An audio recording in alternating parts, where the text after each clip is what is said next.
നമസ്കാരം, news prime മലയാളത്തിലേക്ക് സ്വാഗതം. അടുത്ത വർഷം പഞ്ചാബ്, ഉത്തർപ്രദേശ് തുടങ്ങിയ സംസ്ഥാനങ്ങൾ പോലെ തന്നെ നിയമസഭാ തെരഞ്ഞെടുപ്പ് നടക്കാനിരിക്കുന്ന സംസ്ഥാനമാണ് ഗോവ.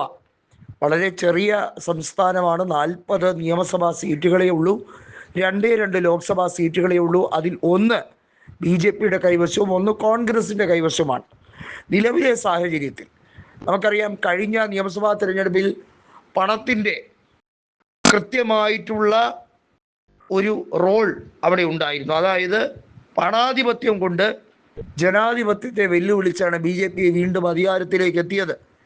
വാസ്തവത്തിൽ മനോഹർ പാരിക്കർ മികച്ചൊരു നേതാവ് തന്നെയാണ്. എന്നാൽ അദ്ദേഹത്തിൻ്റെ വിയോഗത്തിന് ശേഷം BJPക്ക് ഗോവയിൽ വലിയ മുന്നേറ്റമൊന്നും നടത്താൻ കഴിഞ്ഞിട്ടില്ല.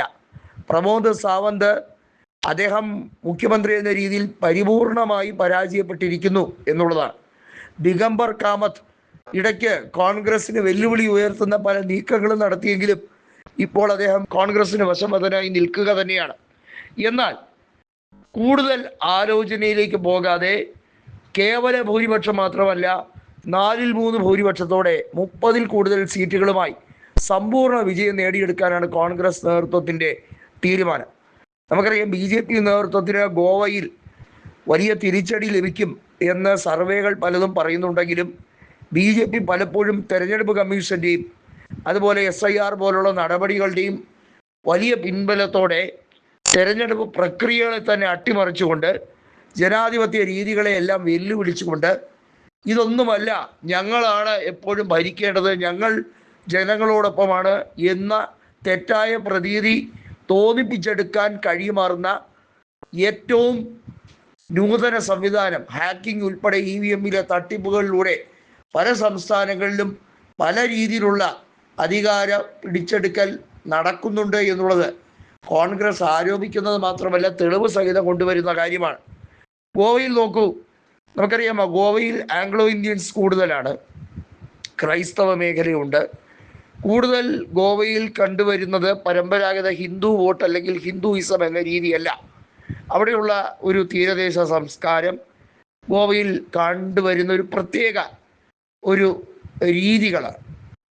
പലപ്പോഴും നമുക്കറിയാം, അത് കോളനിവൽക്കരണവുമൊക്കെ ആയിട്ട് ബന്ധപ്പെട്ട് ഗോവയുടെ വലിയ സ്വാധീനം ആ പ്രദേശത്ത് എമ്പാടുമുണ്ട്. അവിടേക്ക് എങ്ങനെയാണ് BJPയുടെ ഈ കടന്നുകയറ്റം? BJP എങ്ങനെയാണ് അധികാരം നിലനിർത്തുന്നത്? BJPയുടെ അധികാര തുടർച്ച ഗോവയിൽ വീണ്ടും വീണ്ടും ഉണ്ടാകുന്നത് എങ്ങനെ? വാസ്തവത്തിൽ BJP അവിടെ വലിയൊരു ശക്തിയേ അല്ല. ആം ആദ്മി പാർട്ടിയുടെ പല നേതാക്കളും, ഇപ്പോൾ ഏറ്റവും ഒടുവിൽ പ്രതിമ എന്ന് പറയുന്ന ആം ആദ്മി പാർട്ടിയുടെ നേതാവ്, MLA, അവർ കോൺഗ്രസിലേക്ക് ചേരുന്ന സാഹചര്യമുണ്ടായി. ഇത്തരത്തിൽ ആം ആദ്മി പാർട്ടിയുടെ പല നേതാക്കൾ, MLAമാരടക്കം കോൺഗ്രസ് നേതൃത്വവുമായി സഹകരിക്കാൻ തുടങ്ങിയിരിക്കുന്നു. ആം ആദ്മി പാർട്ടിയുടെ തെറ്റായ തീരുമാനങ്ങളെ ഗോവയിലെ പ്രാദേശിക നേതാക്കൾ എതിർക്കുകയാണ്, നഖശിഖാതെ എതിർക്കുകയാണ്. അവർ പറയുന്ന വർഗീയ കൂട്ടുകക്ഷിയുമായി ഒരു രീതിയിലുള്ള അഡ്ജസ്റ്റ്മെൻറ്റിനും തങ്ങൾ തയ്യാറല്ല എന്ന തിരിച്ചറിവിലേക്ക് അവർ എത്തിയിരിക്കുന്നു.